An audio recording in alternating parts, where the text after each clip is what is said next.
Malam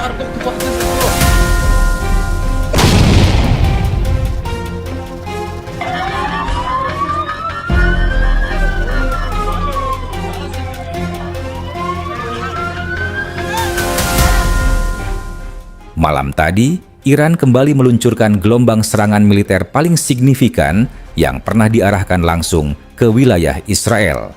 Dalam kurun waktu kurang dari 2 jam, lebih dari 200 proyektil terdiri dari rudal balistik dan drone bersenjata menghantam berbagai titik strategis di dalam negeri Israel.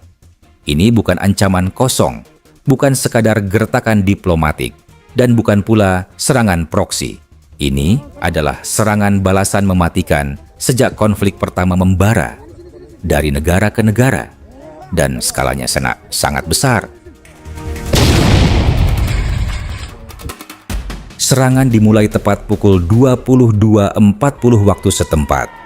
Sirene peringatan berbunyi di Tel Aviv, Haifa, Ramat Gan, hingga Ashdod.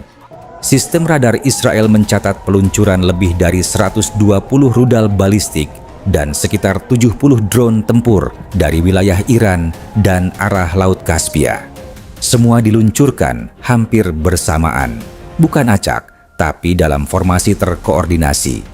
Dalam hitungan menit, kilatan rudal pencegat memenuhi langit. Sistem pertahanan seperti Iron Dome, David Sling, dan Arrow 3 langsung aktif. Namun gelombang serangan terlalu besar. Beberapa rudal lolos dan mencapai sasarannya. Haifa mengalami ledakan besar di area pelabuhan saat salah satu rudal menghantam tangki penyimpanan bahan bakar. Di pangkalan udara Ramat David, 3 titik ledakan menyebabkan kerusakan serius di hanggar dan jalur logistik. Bahkan di Tel Aviv, 2 rudal berhasil menembus dan memicu kerusakan struktural di kawasan pemukiman.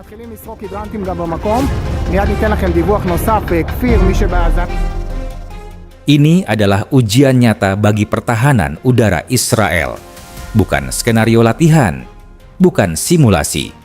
Iran menggunakan rudal Zolfagar dan Desful, 2 tipe balistik jarak menengah yang mampu bermanuver di fase terminal dan melaju dengan kecepatan tinggi.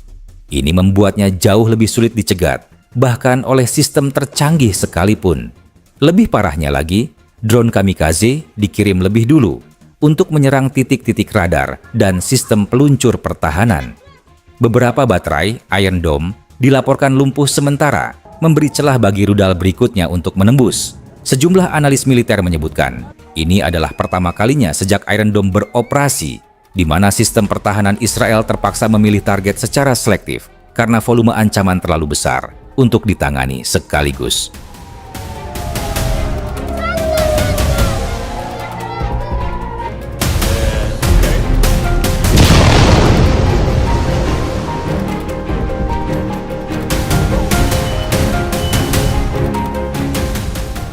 Serangan tadi malam bukan sekadar balasan spontan. Serangan ini menunjukkan peningkatan signifikan dalam strategi militer Iran. Beberapa analis menyebut apa yang dilakukan Iran kali ini mencerminkan pola eskalasi bertahap, tapi terencana. Target-target yang disasar bukan hanya simbolik, melainkan titik-titik vital yang bisa melumpuhkan operasi militer dan logistik Israel. Iran menggunakan kombinasi rudal balistik jarak menengah dengan sistem navigasi modern dan kemampuan manuver di fase terminal. Beberapa tipe yang teridentifikasi termasuk Fateh 110, Zolfagar, dan Desful, rudal yang terbukti memiliki akurasi tinggi serta kecepatan hipersonik saat mendekati target. Penggunaan drone juga tidak asal. Sebagian drone dikirim dalam gelombang awal sebagai pemecah konsentrasi sistem pertahanan. Sasarannya, radar, peluncur rudal, dan pusat komando taktis. Ini menjelaskan kenapa sistem seperti Iron Dome dan David Sling sempat kewalahan. Bahkan harus memilih secara selektif proyektil mana yang harus dicegat terlebih dahulu.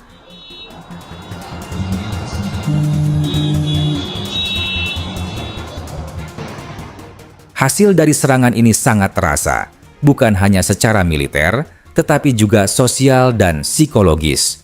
Beberapa fasilitas militer mengalami kerusakan serius, termasuk pangkalan udara Ramat David yang diketahui menjadi salah satu titik kunci operasi udara Israel. Di kawasan industri Haifa, laporan menunjukkan adanya ledakan besar yang menyebabkan kebakaran hebat. Di Tel Aviv, sejumlah wilayah sempat mengalami pemadaman listrik menyusul rusaknya gardu distribusi. Sistem transportasi bawah tanah sempat dihentikan selama 2 jam. Ini adalah dampak langsung dari rudal yang lolos dari intersepsi dan meledak di area sensitif. Warga sipil juga terdampak cukup besar. Data sementara menyebutkan sedikitnya 11 orang tewas dan lebih dari 150 orang luka-luka, sebagian diantaranya dalam kondisi kritis. Rumah sakit utama di Tel Aviv, Haifa, dan Ashkelon bekerja dalam status darurat sepanjang malam. Tak lama setelah serangan berhenti, Perdana Menteri Israel menggelar rapat darurat dengan Dewan Keamanan Nasional. Dalam pidatonya yang disiarkan dini hari, ia menyebut serangan ini sebagai aksi perang langsung dan provokasi yang tidak akan dibiarkan begitu saja. Namun hingga pagi hari ini, Israel belum melakukan serangan balasan langsung ke wilayah Iran. Beberapa sumber menyebutkan bahwa Tel Aviv sedang berkonsultasi dengan Washington terkait langkah berikutnya. ASY sendiri telah menyatakan dukungan penuh kepada Israel, termasuk kemungkinan pengiriman sistem pertahanan tambahan ke wilayah Mediterania Timur. Di sisi lain, tekanan dari dalam negeri terhadap pemerintah meningkat. Fraksi oposisi menyebut insiden ini sebagai bukti bahwa kebijakan luar negeri Israel terlalu agresif dan merugikan stabilitas dalam negeri. Banyak yang menyalahkan serangan udara Israel ke Teheran beberapa hari sebelumnya sebagai pemicu utama eskalasi.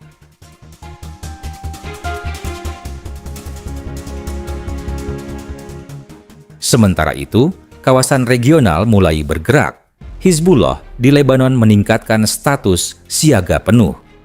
Milisi-milisi pro-Iran di Suriah dan Irak dilaporkan mulai mengonsolidasikan pasukan. Di Yaman, kelompok Houthi mengeluarkan pernyataan dukungan kepada Iran dan menyatakan siap membuka front baru di Laut Merah jika konflik berlanjut. Arab Saudi dan Uni Emirat Arab, meski tidak secara terbuka berpihak, menyerukan deeskalasi dan mendorong penyelesaian diplomatik. Namun, tekanan terhadap mereka juga meningkat, terutama dari kelompok oposisi dalam negeri yang menilai bahwa diamnya negara-negara Arab saat Iran diserang justru memperparah ketegangan kawasan. Turki dan Qatar mendorong pembicaraan damai darurat, sementara Rusia dan Tiongkok menyerukan pertemuan di Dewan Keamanan PBB. Tapi sejauh ini, belum ada satupun keputusan konkret yang bisa menahan konflik ini agar tidak berkembang lebih jauh.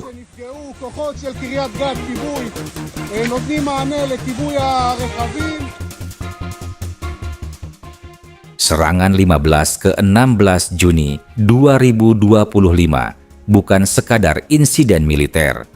Ini adalah bukti bahwa stabilitas kawasan bisa berubah drastis hanya dalam hitungan jam.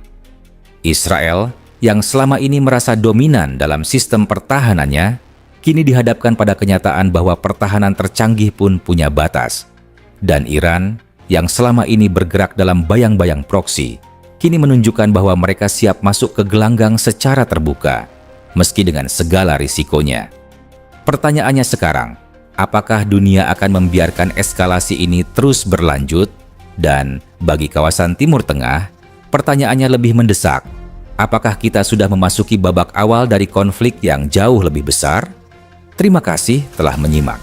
Kami akan terus mengikuti perkembangan terkini dari konflik ini dengan pendekatan yang faktual dan kritis.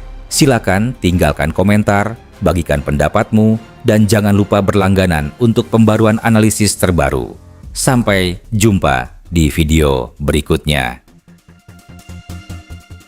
Video ini disajikan dengan tujuan edukasi dan informasi berdasarkan fakta dan analisis yang seimbang. Kami tidak mempromosikan kekerasan, kebencian, atau ujaran kebencian terhadap kelompok manapun. Konten ini menghormati kebijakan YouTube mengenai ujaran kebencian, konten kekerasan dan provokasi, dan informasi yang menyesatkan. Referensi kebijakan YouTube dan undang-undang terkait, pedoman komunitas YouTube, undang-undang informasi, dan Transaksi Elektronik Indonesia dan Konvensi Internasional tentang Hak Asasi Manusia.